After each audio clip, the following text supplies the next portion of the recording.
It's very special to be here with you, Salma. Since I've met you 2 weeks ago, I have been shifted.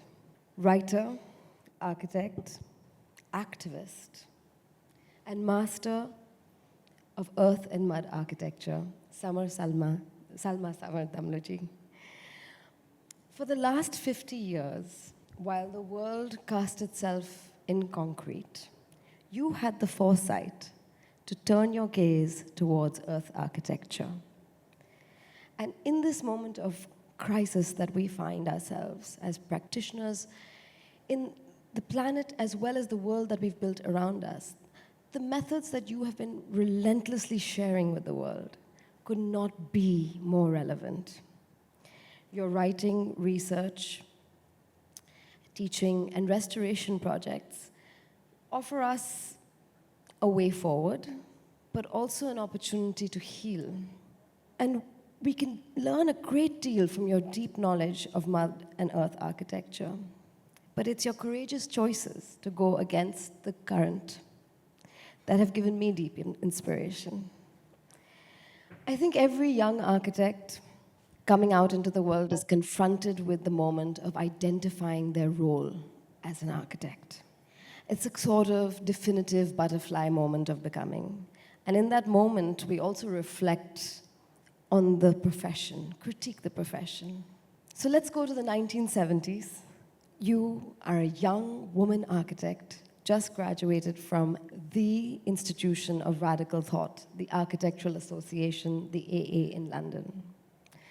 And in your moment of reflection, you see the crisis. You see the crisis in architecture. But then you meet Hassan Fathy, and this changes everything. Who, and I do mean this literally because he's not as widely known as he should be, but also metaphorically, who was Hassan Fathy? Okay, thank you very much, Shonan, for this fascinating introduction. I'm amazed when I listen to you and when I read what you're writing. It's a great compliment, but I have to say that it's a grand, huge pleasure to be here in Delhi and to be with every one of you. I can't tell you how warm I feel being here. It reminds me a lot of my childhood in Baghdad, funnily enough, or maybe everything the British left for us in Baghdad and we developed after they left, I find here with the remnants of the empire. I want to just correct one thing you said. You said that I graduated and then I discovered the crisis or whatever we're talking. Actually, I discovered this and the struggle started in my first year of architecture. And it was then that I wanted to quit architecture because I wasn't happy. And it was that summer I was in Beirut visiting my parents from London when I bumped into Hassan Fathy with a group of AA students who were my colleagues, who were with him on a trip to Oman. And as we hugged each other, my colleagues and I, there was this little man who stood up and said to me, "Why don't I get a hug?" I said, "Sure, but who are you?" He said, "I am Hassan Fathy." And it so happened somebody had given me his book, Gurna, A Tale of Two Villages. And I would read it at night when I came back at home in bed. And suddenly I discovered this was the architecture I wanted to do. It then dawned on me that I was studying the wrong type of architecture. And so I meet this man like 5 days later, and I'm shocked. I say, "You are Hassan Fathy?" He says, "Yes." I say, "Of course I'll give you a hug." And that's how the relationship, if you like, started. As for the profession, I'm an anti-profession. As for the struggle, it started and it hasn't abated, unfortunately. And yes, it's been a very uncharted journey, as you rightly coined it. And it hasn't been easy, maybe blood, sweat, and tears. But in a way, so long as you renounce yourself as the architect, as the disease of architecture is for every architect to be established and his name to be known. And this really doesn't work in our profession if we really care for the profession and we care for the community or the environment or the climate. It's not about you, the architect, it's about the architecture. And to understand, last night, in fact, in meeting your colleague, the son of Satish Gujral, he got onto stage, he was asked to speak about the Belgian embassy that his father had constructed. And one of the most amazing things is that his father wasn't an architect. And I think this is why the building is so beautiful, because he doesn't have the disease of architects, of the disease of the profession, as it were, that has created this mayhem and chaos and this form of order that is so dystopian in our societies and our villages and communities today. I might have veered off the script, but what I wanted to say is he got up on stage and he said one thing which I was so touched by. He said, "My father believed that form follows culture and form follows passion." I'm saying it now slowly, and he said other things too. The images you're going to see today are about precisely that this is the architecture or the landscape of inspiration that you are looking at now, geometry, that inspired me and enabled me to understand that culture is really what dictates architecture. And unless you understand and you embody the culture, you can't go very far in achieving much in architecture. So I haven't put these photographs because I'm in Delhi, by the way. These are part of the trajectory I show in the understanding of the connection between geometry, proportion, relationship, and architecture, as best embodied in some of the examples that, of course, you have. Because in Mughal India, as you have in Moravid, Spain, you have some of the best examples of an architecture that has embodied geometry up to the ultimate and most exacerbated climax, if you like, of what the aesthetics of science, the combination of science and geometry is about. And architecture is only, remember, it's the highest form of the arts. And that architecture was so successful because it embodied it. That same geometry also embodied the calligraphy that we use in Arabic and that is used in the scripts you see on some of the walls. In that way, architecture manifests in many ways. And I think it's important to recognize that to be an architect, you do not need to build.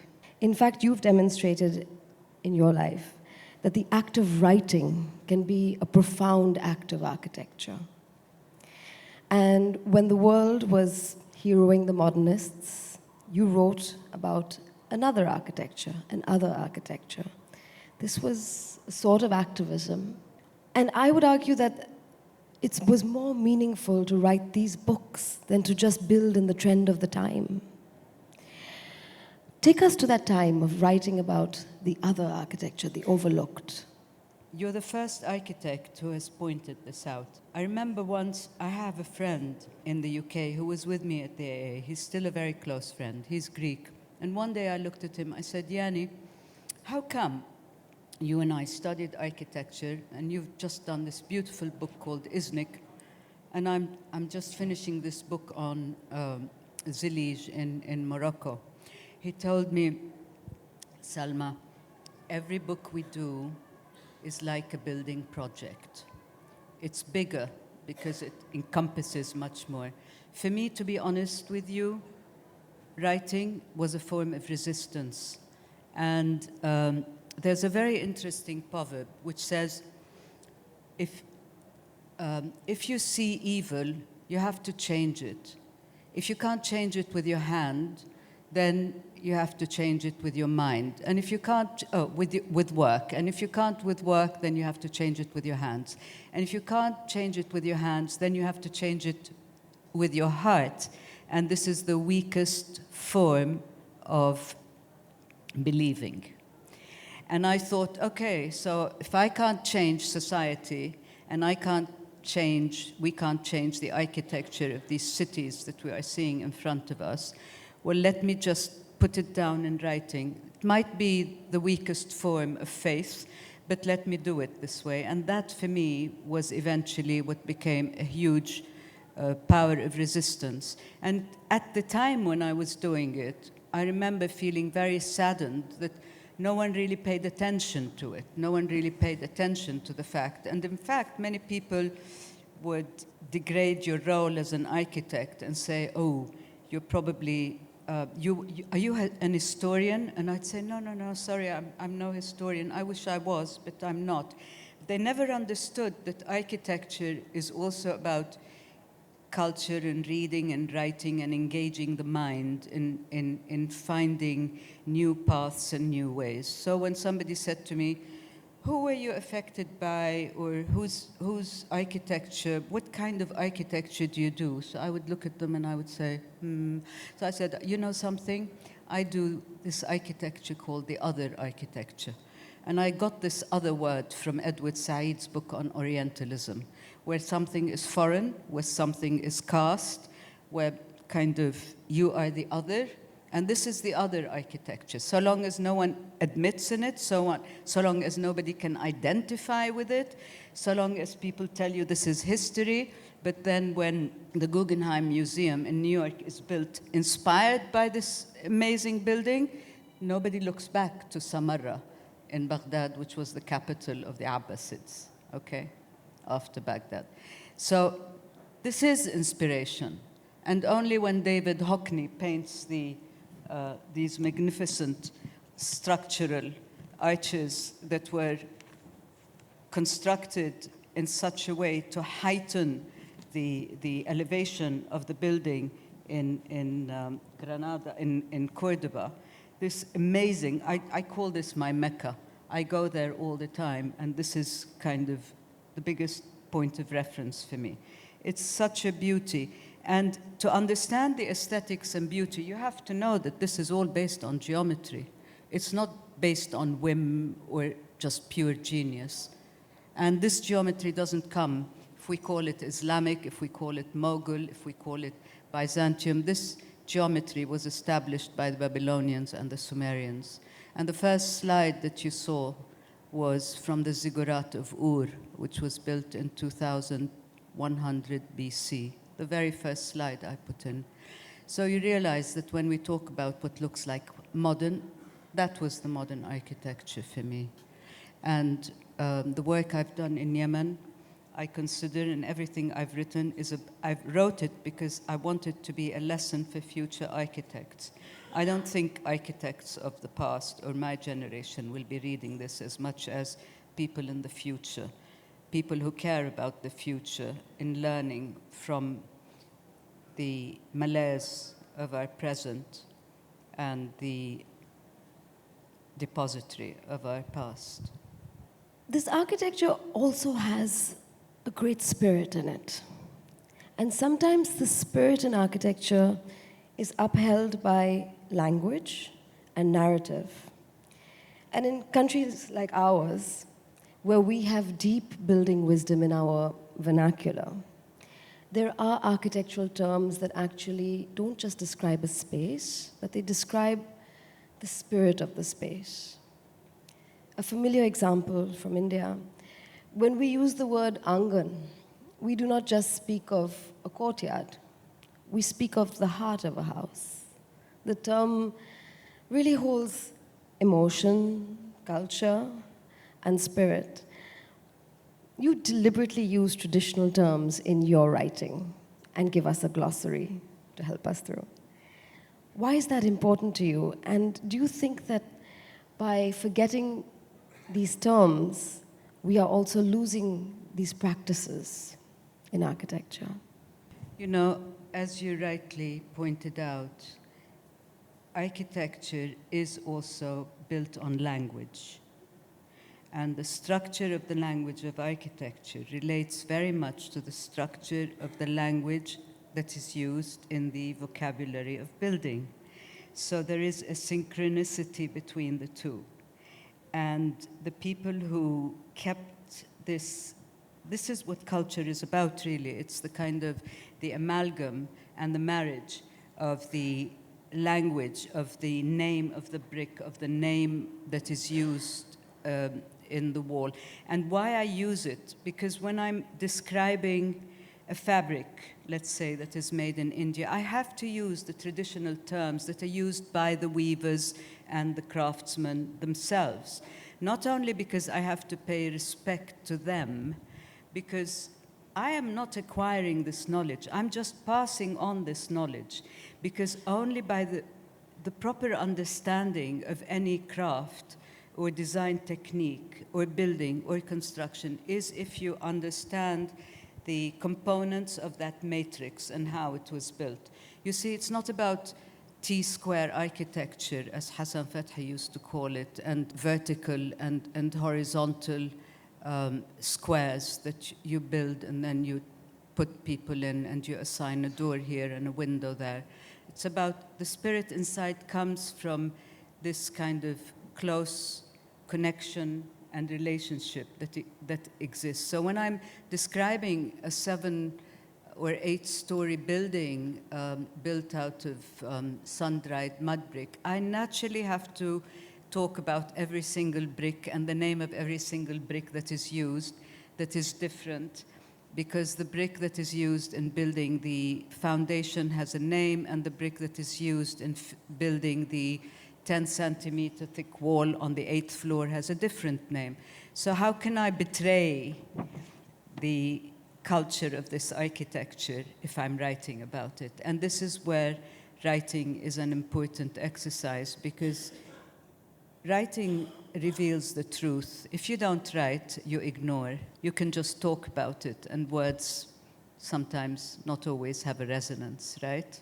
Right, and I think in the years that we spend in our 5 years of academic life forming as architects, we rarely come into contact with master builders and the craftsmen who are really the custodians of this knowledge. And therefore, the terms are cleansed of this world that we receive. So let's go to the 1980s, Salma. You go looking in places that no one is looking. I had a professor at the Bartlett who used to say, architecture is standing on a mirror and dropping your pants. When the world was focused on concrete and steel, you were studying soil, earth, mud. This at the time was radical. And you choose to go to Yemen and into the field in Yemen. This was not an obvious choice. How did you chart this unusual journey, especially at a time when academia did not support this train of thought? Things happen in one's life, you know. I meet Hassan Fathy in 72, I go to Cairo in 73. I did my internship with him on my 4th year out of the AA, 75, 76. And I think 74 or 75, Pier Paolo Pasolini did his film on the 1001 Nights. And where did he film? In Yemen. And I saw this stunning architecture. I remember I was at the Fulham Cinema, and I was looking, and I saw these buildings, high-rises in mud brick. And I said, wherever this place is, I'm going. I knew it was Yemen. And he filmed in 2 cities in Yemen, which were since, thanks to Pier Paolo Pasolini, were put on the World Heritage List. He filmed in Sana'a, he filmed in Shibam, and he filmed in Zabid, 3 cities that are now endangered, on the endangered list of the World Heritage. And I remember going and seeing Hassan Fathy that summer, and I said to him, you know, Hassan Bey, I think I want to go and work in Yemen. He said to me, that's a very good idea, Samar. You must. And that's how I went. I used the pretext of doing a PhD in order to go. So it would give me, Yemen at the time was the Cuba of the Middle East, so you couldn't enter unless you knew people there or unless you were politically involved. My politics was architecture, so I was neither a communist, nor was I a Ba'athist, nor was I socialist.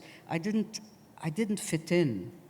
I never did, but I mean, in that context, I didn't fit in. We're talking about the 70s, you know, the height of the revolution days in that part of the world. This was a film that UNESCO did on Hassan Fathy, actually, with a Belgian company. And this is when I was interning with him in 75, 76. And this is an historian asking Hassan Fathy in French, he tells him, Qui êtes-vous? Hassan Fathy, qui êtes-vous? Who are you? He told him, I am a man who is searching for his Arabité, for his Arabness. I am a man who has lost my Arabness, and in the process has lost my sense of reference. Point de repère, he says in French. My point de repère is the reference point. And I think this is very important because Hassan Fathy was talking in the 70s, and Hassan Fathy started fighting this mode of modern westernized architecture much earlier than we all have. And he saw the detriment of what's coming in the environment and ecologically. And I saw it was astonishing. They have high-rises in mud and earth architecture. Today, people are questioning whether we could actually build high-rise, even 3-4-story. Yeah. In fact, what happened is when I went for that interview at the UN ESCO in Beirut, they said to me they were looking for an architect to go to Yemen. I said, oh, I'm definitely on. I'll definitely go. And then eventual chairman looked at me and he said, how come you want to go to Yemen? I haven't been able to find any architect interested in taking this job because they don't want to go to Yemen.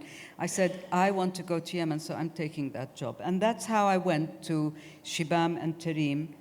I spent 10 days there, and following that, I wrote up my PhD before being enrolled to do a PhD.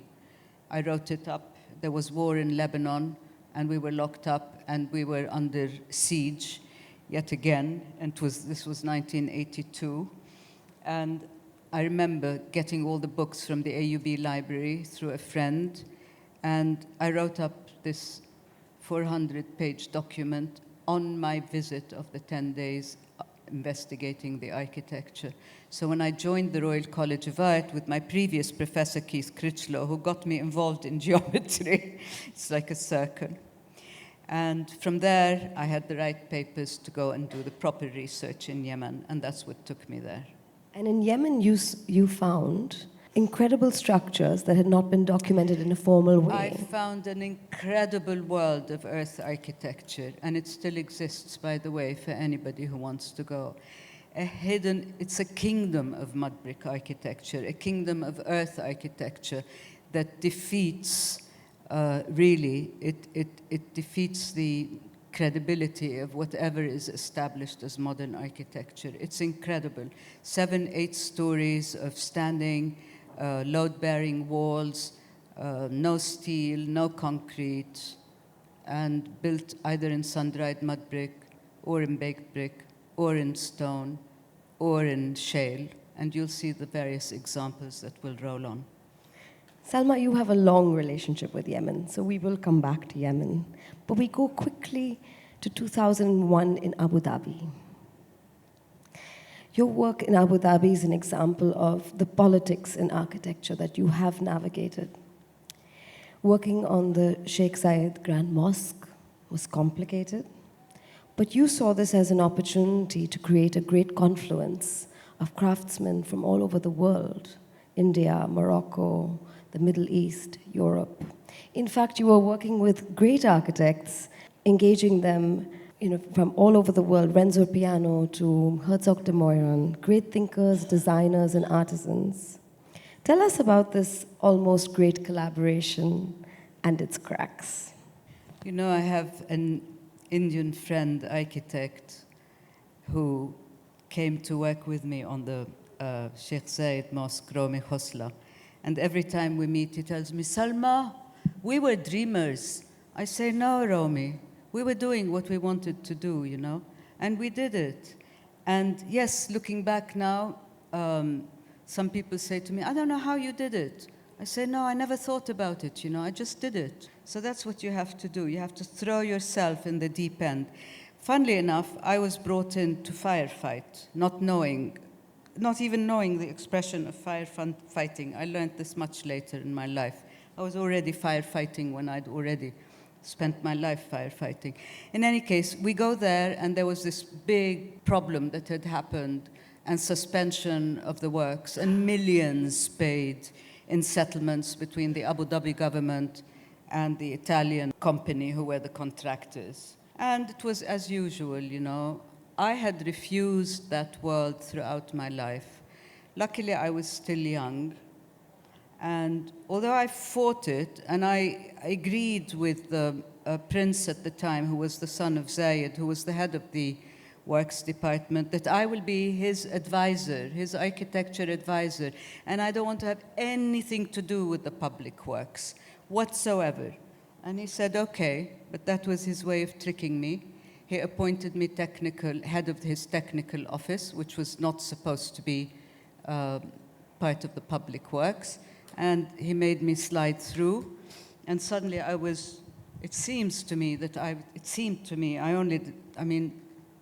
woke up to discover that I was running this machine, this white elephant of 2,000 people in an office called Technical Office. So there we are. And of course, the biggest problem was the Sheikh Zayed Mosque. Do we demolish it and start again? Or do we reconstruct it? Or do we continue? And how I was landed in this was thanks to the Aga Khan Award for Architecture, and my friend at the time who was running it, Soha Oskan, who took a group of us in 2001, just after the big business happened in Trade Center, when nobody was going to the Middle East because it was dangerous terrain, as it always is, you know, dangerous terrain. Until the petrol runs out, we'll remain a dangerous terrain. Anyhow, not to talk politics here, but there were a few of us who went. Ismail Sarajuddin from the World Bank, who was later at the Alexandria Library, Biblioteca, myself, and Mohammed Al-Assad. Yeah, the three of us went with Soha Oskan, and that's how we met Sultan bin Zayed. And of course, Sultan decided to keep me and Mohammed Al-Assad to work for a while, which we did. And then he said I had to go back, and he called me for a competition, and that's how it started. Anyhow, I got involved, and then I was put in charge of the Sheikh Zayed Mosque, and Sultan said to me, I want you to select the best designers in the world who have designed big, huge spaces. I said yes, so I introduced him to Renzo Piano. Renzo said, I will come if you send me a private plane. So I went to Sultan. I said, Renzo will come if you send him a private plane. He said, okay, tell Renzo to call me. I want to talk to him. He didn't know Renzo Piano. They have a conversation. They fall in love with each other. He sends him a private plane. Renzo arrives. Renzo arrives and says to Sultan, listen, you want my opinion? Just finish this as quickly as possible. Don't touch it, don't demolish it. And yes, so there was a cultural center, so Renzo starts to design the cultural center. And we start working on this separate from the mosque. And I was landed in the mosque, and Sultan and I start talking. I say to him, you know what? Let's bring in the craftsmen and start workshops here. He said, and he would go and see his father, Sheikh Zayed, and he came back and he said to me, His Highness, meaning Sheikh Zayed, wants us to use white marble to cover the building. I say, fine. Can you get me all the white marble dealers? So I go calling my friends, Italy, blah, blah.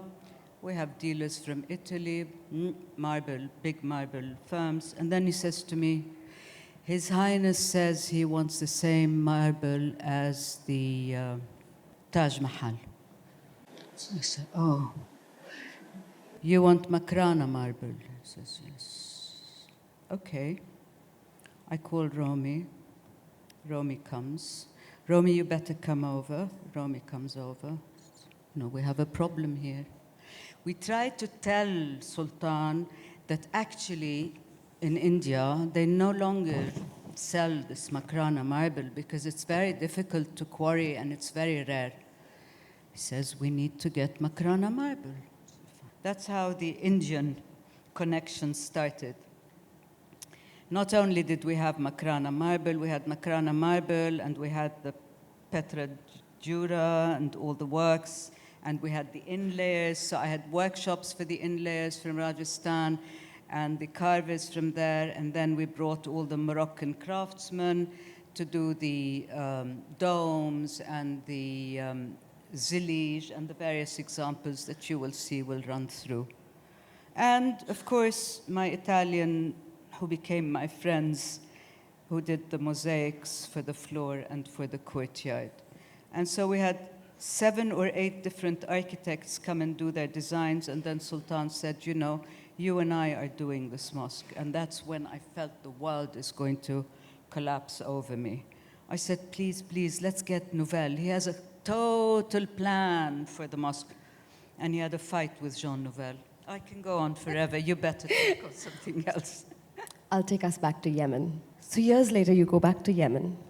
And in this post-war scenario, many architects would have used this as an opportunity to put new buildings with new materials. But you took a much more sensitive approach.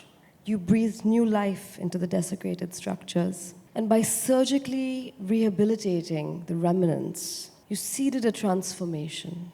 This methodology of restoration and adaptive reuse becomes a way of operating that then manifests in all of your beautifully documented books and publications. You work in a very selfless way in this way, very open source, always sharing your methodologies. Tell us how this manifests into your foundation, the One Architecture Foundation, and how this is the new platform for you to share with the world. See, one of my biggest concerns when I went to Yemen was how are we going to be able to keep the master builders and craftsmen, because they were the main people behind the works. Today, in the session previously, we were hearing about the crafts. They are the people who should be sitting and talking. We are talking on their behalf. And incidentally, in order to do this work, you have to be selfless, because the self comes in the way, and this is what destroys the process of work anywhere. So you have to destroy, you have to overcome, you have to pass over the self if it exists, otherwise it gets into the way. And these master craftsmen and builders were my teachers. They were my proper teachers. And nothing that you learn at school can arm you towards proper thinking or proper architecture, by the way. And students, I don't know, I hope there are some amongst us here will listen to this. You have to go out and practice. You have to get your hands in the mud, not dirty, clean in the mud, because this is where the soul gets cleansed. So in the mud, in the stone, go to these carvers, and when you don't find the architecture, push yourself into the crafts, because the crafts is the secret, the crafts is the basis, and any society, any civilization, crafts are an indication of the measure of a civilization.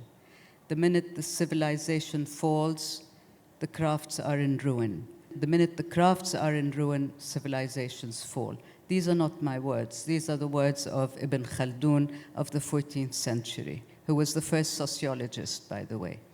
And so crafts are very important, and we have to elevate the importance of the crafts and consider them a very important science, by the way. It is not random, and it is not spontaneous. And there's an important factor why craftsmen and master builders to this day who excel in their work are probably illiterate. A lot of them in Yemen, for example, don't read and write. I do the reading and writing for them. But if you sit and talk to them, they are so open-minded and liberal, and they are so clever. So what is education, we have to ask ourselves.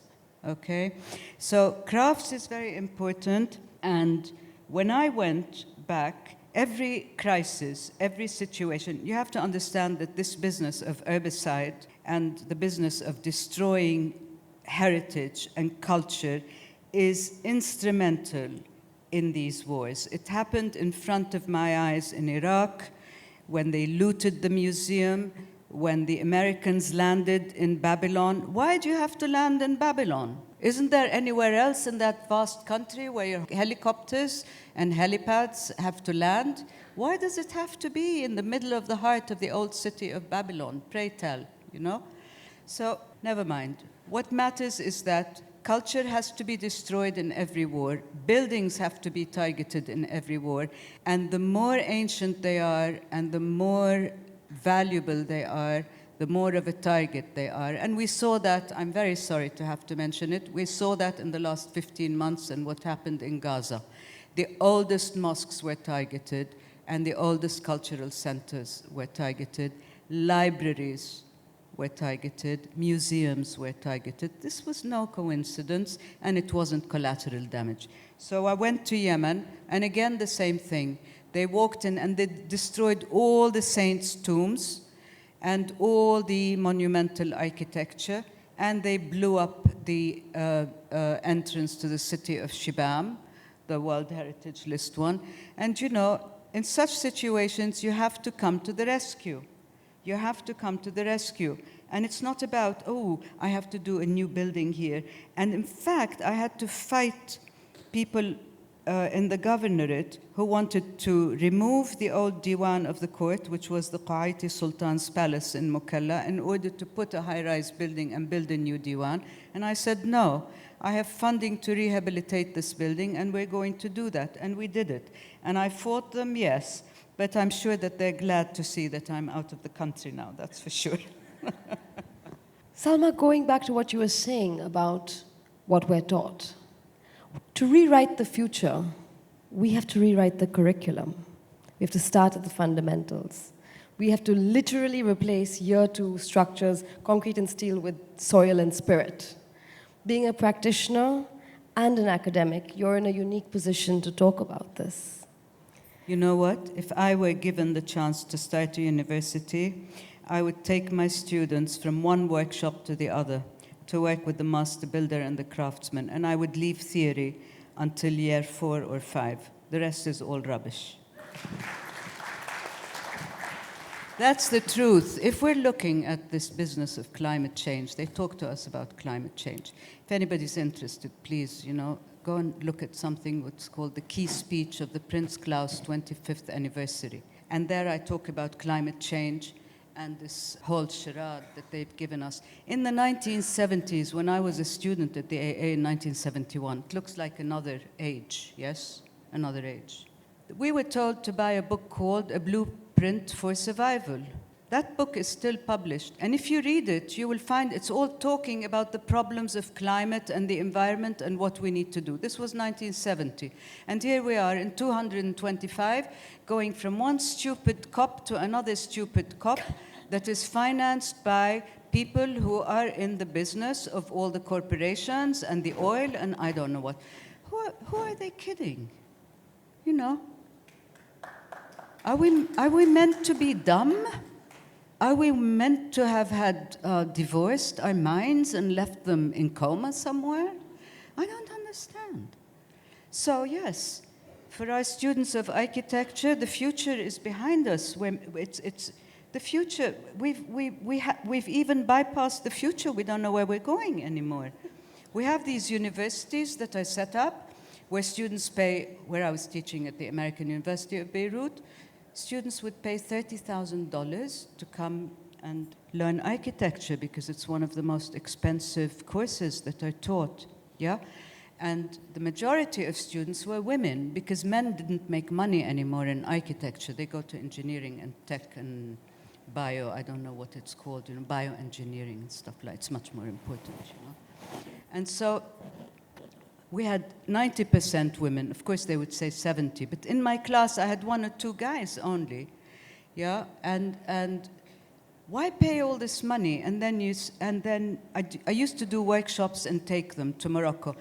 The Lebanese, being very sophisticated, have been to Japan. They go to Paris. They go to Geneva. Morocco?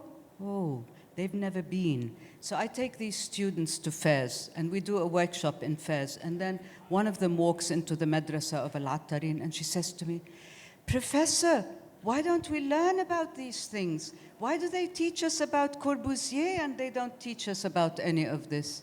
Well, go figure, as they say, you know.